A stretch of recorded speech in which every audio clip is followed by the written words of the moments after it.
¿Qué sucede?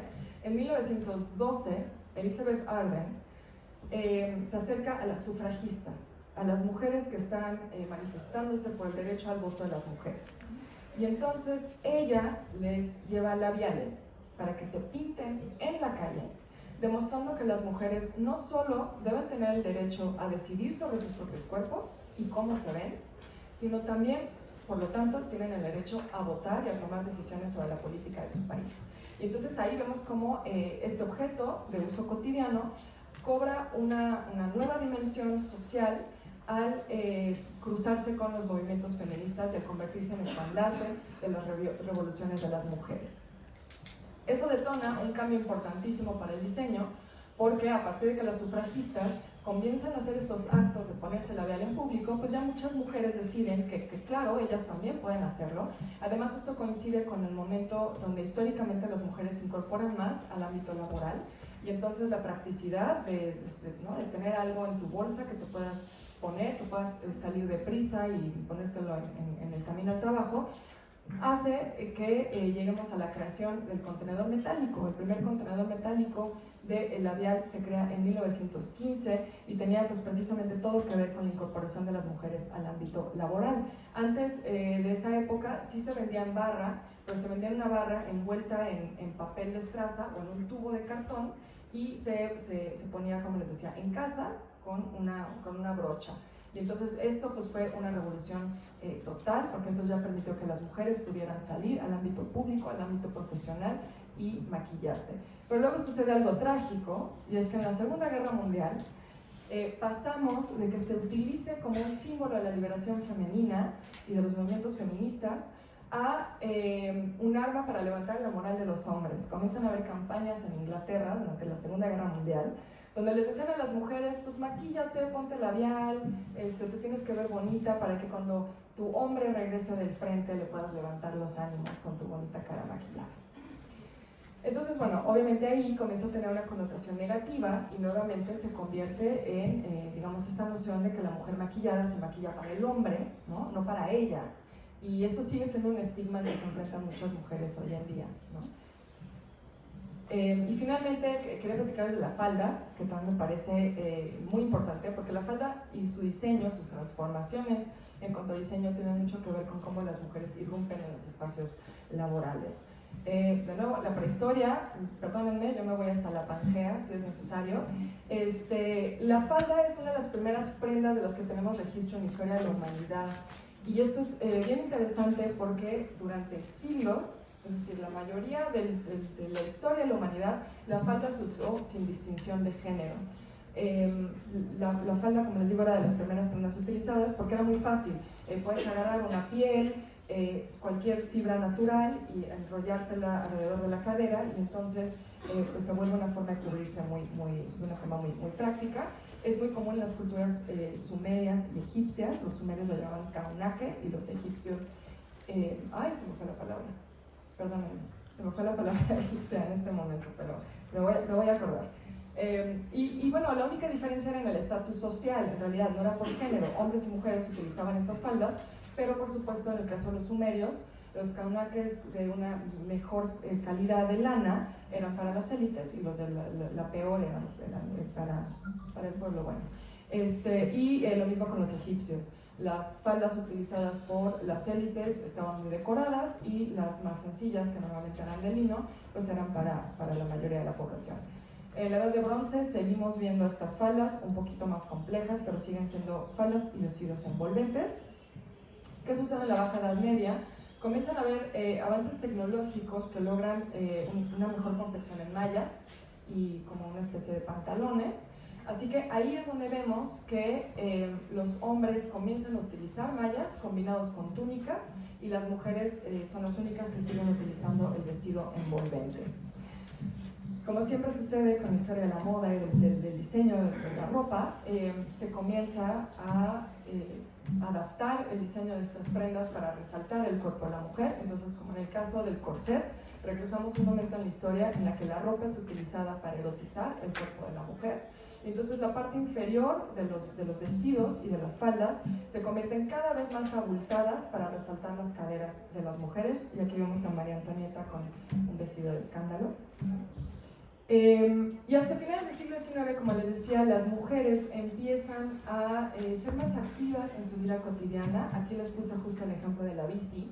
Comienzan a incorporarse a este tipo de actividades cotidianas en la calle, y entonces se separa el vestido, vuelve a aparecer ya la falda como una prenda en sí misma, se separa el vestido en dos, con faldas y blusas para hacer más práctica la movilidad de las mujeres. ¿Siguen con corset? Siguen con corset, siguen con corset, pero la falda, si ven, se ciñe más al cuerpo, ¿no? Ya no son estas grandes faldas abultadas, sino que están un poquito más ceñidas y eso permite mayor movimiento. Y aquí va a haber un momento fundamental para la historia de las mujeres en el ámbito profesional, y es la Primera Guerra Mundial. Con la Primera Guerra Mundial, las mujeres se incorporan al ámbito laboral por una cuestión muy práctica. La mayoría de los hombres están en el frente de guerra, entonces las mujeres tienen que ocupar sus lugares, particularmente en la maquila, pero no solo, digamos, en las fábricas de productos comunes y corrientes, sino también en las fábricas que están produciendo todas las nuevas armas que surgen a partir de la Primera Guerra Mundial y que se tienen que mandar al frente. Entonces las mujeres participan en la creación de bombas, por ejemplo, en la producción de armas como la metralleta, que es una de las que se incorpora por primera vez a la Primera Guerra Mundial. Y entonces las mujeres en el ámbito laboral pues necesitan empezar a utilizar prendas que sean más prácticas para el trabajo en las fábricas. Entonces ahí nuevamente vemos cómo la falda sigue siendo pegada al cuerpo, pero si se fijan con detalle en esta imagen que es de un anuncio, en los pies, ya la falda no está a ras de suelo, se sube el dobladillo para que se vean los zapatos, y eso también va a revolucionar el diseño de los zapatos eventualmente. Pero entonces ahora las mujeres tienen las faldas un poco más cortas para que puedan trabajar mejor, para que puedan estar más cómodas en las fábricas. En los años 20 hay también otro cambio importante que tiene mucho que ver con la música, con el jazz. A partir de este momento en la Primera Guerra Mundial, en que las mujeres ocupan los lugares, los espacios laborales de los hombres, ¿qué sucede? Que en 1918 termina la guerra, regresan todos los hombres del frente y les dicen a las mujeres ya se pueden regresar a sus casas.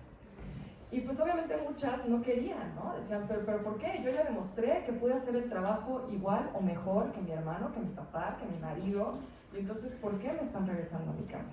Entonces en los años 20 vamos a ver otro movimiento muy importante de liberación femenina. Algunas sí logran quedarse en el ámbito laboral, la mayoría como secretarias, por ejemplo, pero muchas otras deciden llevar la liberación femenina por el camino de la vida social, de la moda, de la música. Y entonces también en relación a la cultura del jazz surgen las flappers, que las flappers eran mujeres que se cortan el cabello muy cortito, en México les llamábamos pelonas, ¿no? Y comienzan también a alterar la silueta de su vestido, ya no quieren usar precisamente corsets, ¿no? Ya Hermine Carol había creado el brasier, entonces ya no quieren resaltar sus curvas, comienzan a adoptar como un estilo más andrógino, y entonces se cortan el cabello, hacen los vestidos, los cortes de las blusas y faldas muy cuadrados. Incluso comienzan a utilizar corpiños que al contrario de resaltar el busto lo aplanan para entonces verse como perfectamente cuadraditas, y también elevan el dobladillo de la falda aún más, incorporan flecos, lentejuelas, un montón de cosas a sus faldas y vestidos para poder bailar mejor y para que sean más vistosos a la hora del baile.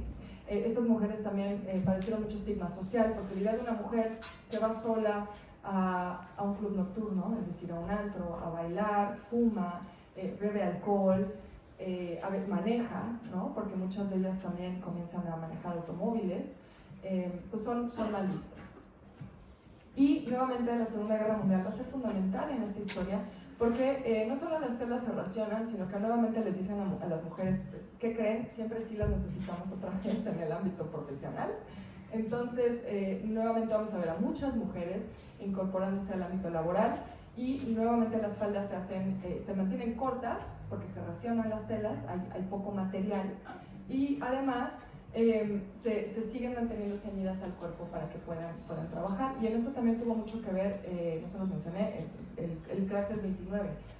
Un poco la moda de las flappers, que no era seguida por todas las mujeres, había mujeres que aún usaban vestidos más largos. Pero en los años 30, con la Gran Depresión, pues nuevamente hay escasez de material y entonces deciden ¿no? los diseñadores continuar con ese corte de faldas cortas, y esto va a continuar con la Segunda Guerra Mundial. Y en los años 60 nuevamente vemos una gran transformación en el diseño, y que de nuevo está muy relacionada a la revolución sexual, y es que Mary Quant, la diseñadora inglesa, crea la minifalda. Y entonces esto también coincide con esta época que les estaba contando de los brasieres, donde las mujeres pues están empezando a conquistar sus propios cuerpos, a decir cómo quieren ellas ser vistas, y entonces comienza a popularizarse la minifalda. Y esto gracias también a la modelo Tweety, que no sé si la conozcan, anda por ahí, es la que está vestida ahí con pantalones. Sí, bueno, búsquenla. Tweety fue fundamental también en popularizar la minifalda. Muy flaca, era muy flaca. También en parte a ella le debemos un poco esto que ha sido muy dañino, de que las mujeres tienen que ser muy delgadas, porque fue la primera modelo en ser delgada. Antes, pienso por ejemplo en Marilyn Monroe. Marilyn Monroe no era tan flaca, ¿no? Ese era como el ideal de belleza. Entonces, bueno, yo quería como contarles rápidamente estas historias, porque pues eso es lo que yo hago. Yo hago investigación principalmente sobre objetos cotidianos, y como les decía al principio, me parece muy pertinente contarles esas historias para que también reflexionemos un poco sobre cómo la incorporación de las mujeres en el ámbito laboral, cómo las revoluciones sociales a partir de movimientos feministas, cómo también los movimientos que ha habido para que las mujeres puedan pues ejercer sus derechos plenamente, como fue el caso de los sufragistas y el derecho al voto, también ha impactado el ámbito del diseño y ha transformado la vida cotidiana de todas las mujeres que vivimos hoy en día, ¿no? Y solo como para concluir, quería, como también se trata un poco de hablar de nuestra experiencia profesional, más allá de hacer estas investigaciones para el canal de YouTube, que como les decía es un proyecto de divulgación que hago, esto recientemente también lo utilicé como curadora de una exposición que se hizo en TV Azteca, que es donde trabajo, donde conduzco un programa de televisión de historia, porque recientemente se hizo una unidad de género en TV Azteca. Es el primer canal de América Latina en tener una unidad de género. Entonces, con motivo del 25 de noviembre, hicimos una exposición para hablar sobre la violencia a las mujeres. El 25 de noviembre es el día en contra de la violencia contra la mujer. Y siendo un canal de televisión, también nos parecía muy importante hablar de la ropa y hablar de la apariencia, porque finalmente eso es lo que también de alguna forma vendemos a través de esta cajita que es la televisión, ¿no? Entonces también hacer un poco de conciencia sobre cómo la ropa ha jugado un papel fundamental en cómo se violenta a las mujeres en dos sentidos, ¿no? Ya les he estado contando con estas historias cómo la ropa se ha convertido en símbolos de opresión de las mujeres y de violencia contra las mujeres, pero también de liberación de las mujeres. Pero a su vez, como también la ropa se convierte en una forma de sexualizar el cuerpo de la mujer. Entonces, de esa parte en la que la gente quiere ver en televisión a una mujer con una falda, con un escote, ¿no? Bien maquillada. Y también está el otro lado, un poco más perverso de nuestra relación con la ropa y la violencia con las mujeres, y es que la primera pregunta que le hacen a una mujer que ha sido víctima de acoso o abuso sexual es ¿qué traías puesto? Y estadísticamente esa es la primera pregunta que les hacen. Entonces eso no solo las revictimiza, sino que las culpa a ellas por la agresión de la que han sido víctimas. Entonces hicimos justo a partir de esta investigación estas pequeñas infografías, un poco para generar conciencia sobre cómo ha sido nuestra relación con estas prendas en cuanto a los distintos movimientos de género. Es como un uso profesional que se puede dar a este tipo de investigaciones que yo hago. Y bueno, eso era todo.